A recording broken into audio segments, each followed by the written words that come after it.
নমস্কার বন্ধুরা, সবাই কেমন আছো? রত্নাস বিউটিফুল কুকিং চ্যানেলের পক্ষ থেকে সবাইকে আন্তরিক শুভেচ্ছা ও স্বাগত। আশা করি সবাই ভালো আছো, সুস্থ আছো। আমরাও সবাই ভালো আছি, সুস্থ আছি। তো আজকে নতুন আরেকটা ভিডিও নিয়ে হাজির হচ্ছি তোমাদের সামনে। যাই হোক, যারা আমার নতুন ভিউয়ার্স আছো, যারা আমার এখনও চ্যানেলটি সাবস্ক্রাইব করোনি, তারা চ্যানেলটি সাবস্ক্রাইব করে আমার পাশে থাকবে, সাথে থাকবে। আর যদি ভিডিওটি ভালো লেগে থাকে তাহলে অবশ্যই একটি লাইক কমেন্ট করে আমাকে উৎসাহিত করবে আর ভিডিওগুলি অন্যদের মাঝে শেয়ার করবে। যারা নতুন চ্যানেলটি সাবস্ক্রাইব করবে তারা চ্যানেলটি সাবস্ক্রাইব করে সামনে থাকা অল নোটিফিকেশনে ক্লিক করে রাখবে, যাতে সর্বপ্রথম তোমরা আমার ভিডিওটি দেখতে পাও। তো যাই হোক বন্ধুরা, আজকে রান্নাবান্নার কাজে চলে আসছি। তো কী রান্নাবান্না করছি, কিসে কী হচ্ছে তোমাদেরকে দেখাচ্ছি। বাজার থেকে এই যে পুঁই শাক নিয়ে আসছে, আজকে পুঁই শাক রান্না করব, ভাজি করব। আর হচ্ছে যে কচি শসা নিয়ে আসছে, এই যে কচি শসা দিয়ে চিংড়ি মাছ দিয়ে আজকে রান্না করব। তো চিংড়ি মাছ দিয়ে শসার তরকারি কিন্তু দুর্দান্ত লাগে খেতে। আমার তো মানে খুবই ভালো লাগে। আর বিশেষ করে গরমের দিনগুলোতে এরকম জলসা শাক সবজি খেতে কিন্তু বেশ দারুণ লাগে এবং স্বাস্থ্যসম্মত। কম মশলায় কম তেলে রান্না করাও যায় এবং স্বাস্থ্যসম্মতভাবে খাওয়াও যায়, শরীরের কোনো ক্ষতি করে না। তো তার জন্য আজকে এরকম রান্নাবান্না করছি। আর গরম তো অনেক বেশি পড়ছে। তো যাই হোক বন্ধুরা, তোমরা সাথে থাকো, দেখতে থাকো, ভিডিওটি প্রথম থেকে শেষ পর্যন্ত দেখবে, স্কিপ না করে। তো সাথে থাকো, কী করছি দেখা। তো আজকে চা খেতে খেতে সবজিগুলো কেটে নিচ্ছি। প্রথমে আমি শসাগুলো কেটে নিচ্ছি।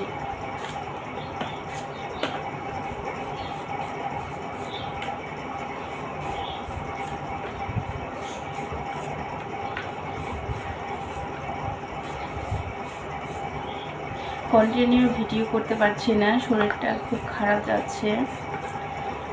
মানে ঠান্ডা লেগেছে ভালো কথা, মেডিসিন খাচ্ছি কিন্তু কমছে না। আবার হচ্ছে যে মেডিসিন খাচ্ছি তার জন্য শরীরটা অনেকটা দুর্বল লাগছে। সব মিলিয়ে আছি একটা ঝামেলার মধ্যে।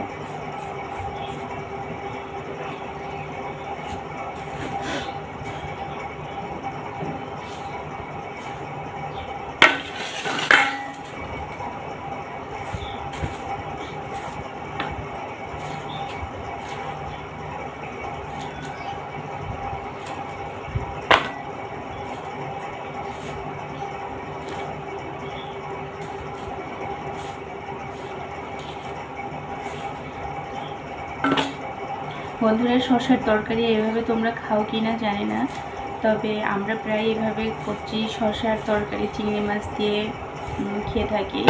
তো তোমাদের যদি কারো ভালো লাগে ট্রাই করে দেখতে পারো এভাবে খেয়ে, কেমন লাগে খেতে।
বন্ধুরা, রান্নাঘরে চলে আসলাম রান্না বান্না করার জন্য। তো তোমাদেরকে দেখাচ্ছি, এই হচ্ছে চিংড়ি মাছ। চিংড়ি মাছ দিয়েই আজকে শসার তরকারি রান্না করব। তো চিংড়ি মাছগুলো বেছে নেব। আর এদিকে আমি একটা কড়াই বসিয়ে দিয়েছি, কড়াইতে দিয়ে দেবো এবার তেল। সাদা তেল দিয়ে কড়াইটা গরম হতে হতে এদিকে আমি চিংড়ি মাছগুলো মেখে নিচ্ছি লবণ হলুদ দিয়ে। তো চিংড়ি মাছগুলো লবণ হলুদ দিয়ে মেখে এবার আমি তেলও গরম হয়ে গেছে, এবার মাছগুলো দিয়ে দিচ্ছি কড়াইতে। তো বন্ধুরা আস্তে আস্তে এবার আমি মাছগুলো ভেজে নিচ্ছি। চিংড়ি মাছগুলো ভাজা প্রায় কমপ্লিট। তো আমি মাছগুলো এখন তুলে নিচ্ছি একটা গামলাতে করে।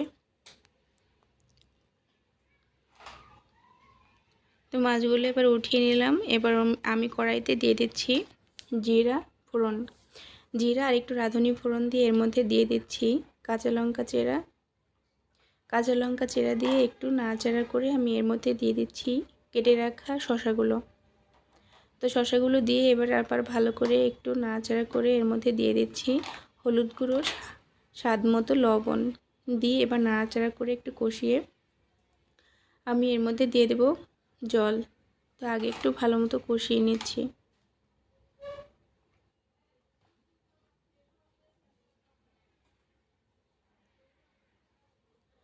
তো বন্ধুরা তরকারিটা কিন্তু কষানো প্রায় কমপ্লিট। এবার আমি এর মধ্যে দিয়ে দিচ্ছি পরিমাণ মতো জল।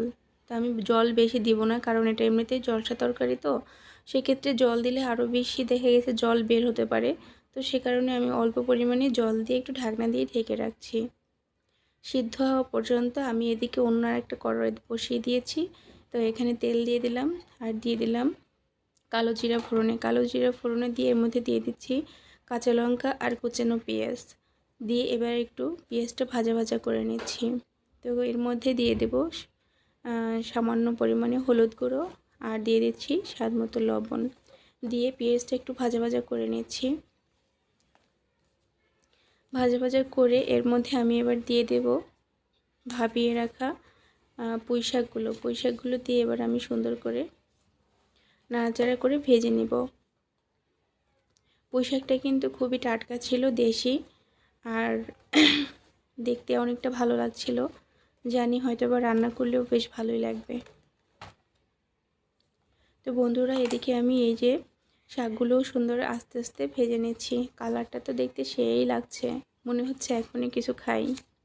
যাই হোক, রান্না শেষ হলে অবশ্যই খেতে পারবো। আগে রান্নাটা শেষ হোক, তারপরে খাওয়া দাওয়ার কথা চিন্তা ভাবনা করছি।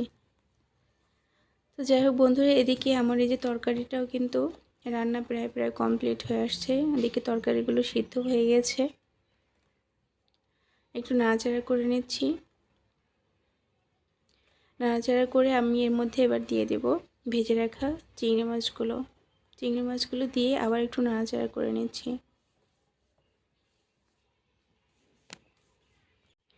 বন্ধুরা এদিকে পুঁইশাক ভাজা কমপ্লিট। পুঁইশাকগুলো আমি একটা বাটিতে উঠিয়ে নিলাম। আর এই যে আজকে দুপুরের মেনুতে থাকছে দুধটাও জাল করে নিচ্ছি।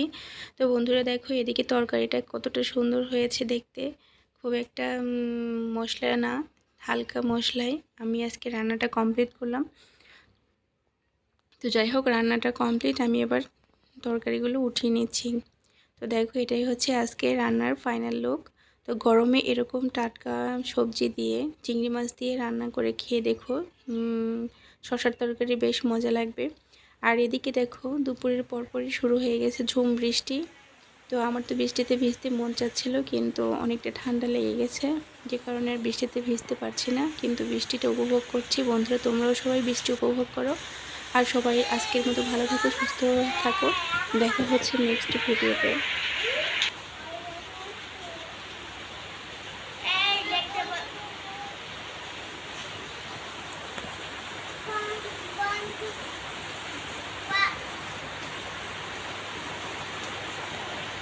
Every time